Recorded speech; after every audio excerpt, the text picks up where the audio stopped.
June 14 ലോക രക്തദാന ദിനം.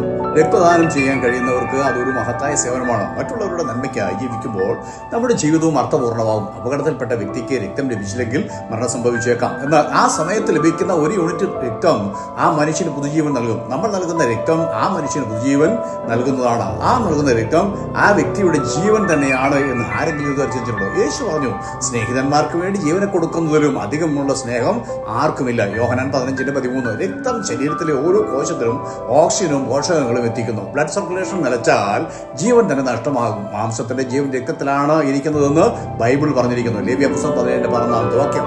ഒരു രക്തദാതാവ് തന്റെ രക്തം നൽകി ജീവൻ രക്ഷിക്കുന്നു. ക്രിസ്തു തന്റെ രക്തം ചിന്തിയതുകൊണ്ടാണ് അനേകം നിത്യജീവൻ പ്രാപിക്കുന്നത്.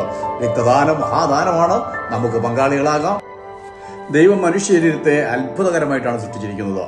ജീവന്റെ അടിസ്ഥാന ഘടകങ്ങളിൽ ഒന്നാണ് രക്തം. രക്തം ശരീരത്തിൽ ജീവൻ പകരുന്നു.